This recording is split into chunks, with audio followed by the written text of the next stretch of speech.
What's that phrase, if you want something done, ask a mom? Snowboarder Jamie Anderson is putting an Olympic twist onto that, heading into the 2026 Winter Olympics.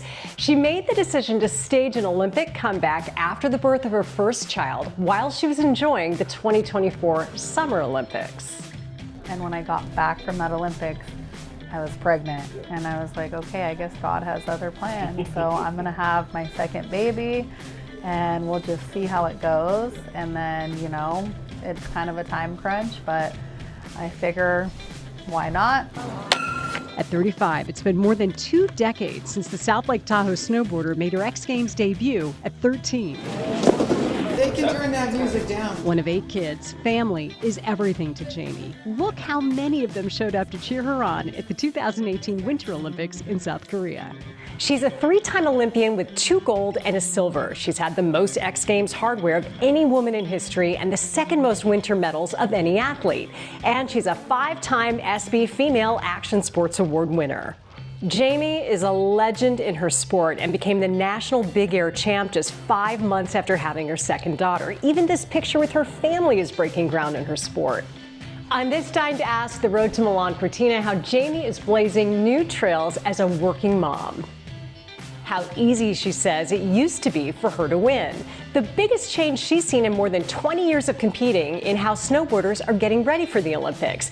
And the pure joy she's experiencing with her partner and fellow pro snowboarder Tyler Nicholson as they take their family along on this Olympic journey. Download Dying to Ask, the road to Milan Cortina on Apple or Spotify, or you can watch it on YouTube. Welcome to Dying to Ask, the road to Milan Cortina. So the Winter Olympics in Italy are going to be my 11th Olympics to cover in person. And I'm based in Northern California. So a lot of the winter athletes that I cover live in the Tahoe area. They live in the mountains. And one of the people that I have covered the longest who wants to be in Italy in February is Jamie Anderson, the snowboarder. So she's gone to 3 Olympics as an athlete. She's gone to 2014, 2018, and then the 2022 Games. Now, after the 22 Games, she got pregnant and had her first child. So this summer, knowing that the Olympics were coming up in a couple of months, I started asking around because I hadn't really heard from Jamie in a couple of years, hadn't really heard many updates. Now, I did know that she had just had her second child. And so I thought, I don't know, would you want to make a comeback that quickly in just a couple of months? So I started asking around, and as I sent out email feelers to US Ski and Snowboard and to people I knew in the South Lake Tahoe area where she lived, I kept hearing from people, we don't know.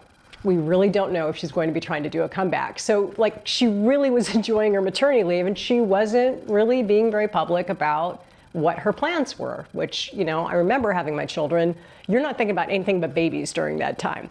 So then I just started following her on Instagram and seeing if there were any clues that I might be able to see there. And after a couple of months after the second child was born, she started to talk about going to New Zealand to go train and going back on the road and making a comeback and trying to push for Milan Cortina. I'm like, yes, that is awesome. So Jamie goes to New Zealand and she wasn't there that long. And again, I'm just like following along on Instagram for all of this.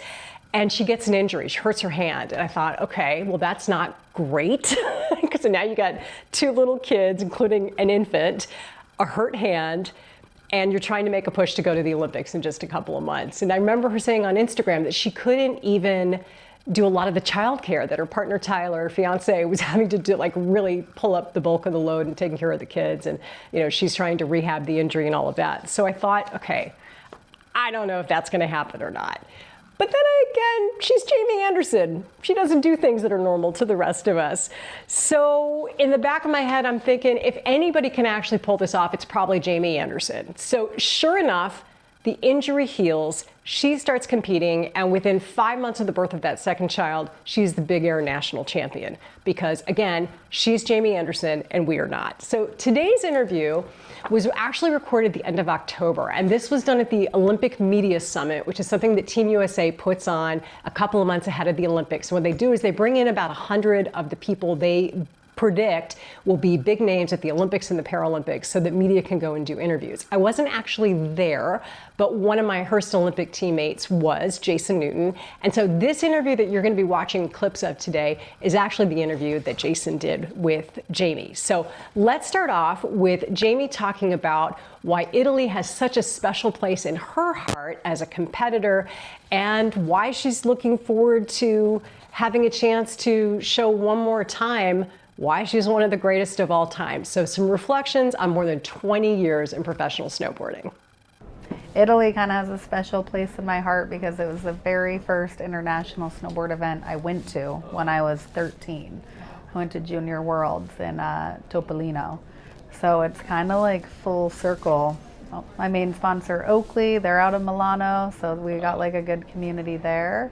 And yeah, just having the opportunity to go for a 4th Olympics with my family, my 2 little ones and my partner feels like very special. The sport has evolved so much. I mean, like when I was 9, our gear there barely was gear that fit me. Now, we had our 2-year-old on a snowboard this winter with like a board, you know, this big, boots and bindings that all fit.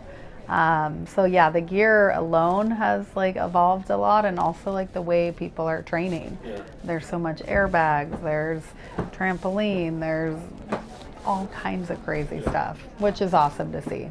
I feel like I came into the sport at a time where I was kind of like untouchable for a lot of years, and I don't know, it was like crazy. There were years that I was like winning with my eyes shut, and there wasn't a lot of competition. And now like the level has risen, I think because of like all the technology and ways to progress. I don't know if it'll be like that again. There's just so much talent around the world that, yeah, it's highly competitive now. I think before the Olympics, snowboarding was pretty raw, and there wasn't a lot of like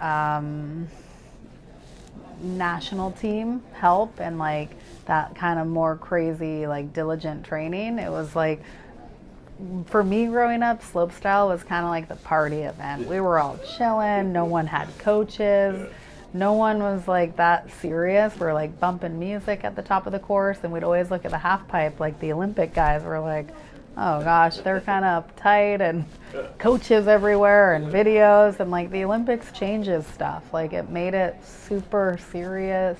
All the national teams came in, all the coaches, all this like, in some ways a lot of separation, because it went from being one like fun, chill event to like now it's like, oh, here's Team Canada, here's Japan, here's Austria, and everyone kind of separated in a lot of ways. But that's how it goes. Yeah. I mean, having the world stage of the Olympics brought a lot of light to snowboarding, and with that comes progression and evolution. 2022, Team USA sent 224 athletes to Beijing, China to compete. 8 of them, 8, were parents. That's it. Why is that? It's biology and it's reality. So if you're a female Olympian and you want to start a family, the reality is that you're out of your support at a high level of competition and training, minimum a year.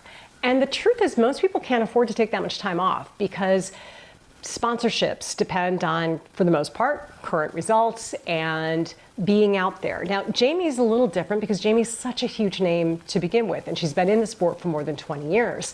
And I wasn't surprised that she wanted a family, because family is everything to Jamie. She's not shy about that. She's one of 8 kids. She grew up in South Lake Tahoe. One of my favorite Olympic memories ever was following her family in South Korea. Like, all of them were there. We spent an afternoon with them before they went to go watch her compete. And I left it wishing that I was in Anderson, because this family is so tight and so supportive of each other. So after the 2022 games, Jamie and her partner, fiance Tyler, have their first daughter. And it was right around the time of the 2024 Summer Olympics when the whole world was just captivated by how amazing the Olympics could be, and there was so much energy and so much love for the games, that Jamie says she started thinking about making that Olympic comeback. Well, to be honest, like a year and a half ago after the Summer Olympics, that's when I was like, oh, like I think I kind of want to make a comeback. And I had planned on going to New Zealand last summer and starting to train and having like a whole year to prep. And when I got back from that Olympics, I was pregnant. And I was like, okay, I guess God has other plans. So I'm going to have my second baby and we'll just see how it goes. And then, you know, it's kind of a time crunch, but I figure why not? You got to live in the moment and embrace what you can. So yeah, it wasn't super ideal. I think right now, 6 months postpartum, it's like a lot on my plate. I felt a lot stronger and like mentally focused, like a year plus out. But you know, here we are. I don't want to wait 5 more years, you know? So Jamie is basically continuing to carve new trails in this sport. She is laying this foundation for other female snowboarders especially to know that it's okay to stop, to take a pause and start a family, and maybe you can come back. And maybe you can come back as good as you were before you left. I remember when I looked at her Team USA bio over the summer, it said that she was on maternity leave. And I couldn't remember it saying that on an athlete's bio before. That in itself is incredible. So Jamie Anderson, whatever happens at the 2026 Winter Olympics, she continues to surprise, she continues to delight her fans, and she continues to show that almost anything is possible in the world of snowboarding. Thanks for checking out Dying to Ask, The Road to Milan Cortina. You can take the show on the go by downloading it on Apple or Spotify, and you can always watch it on YouTube.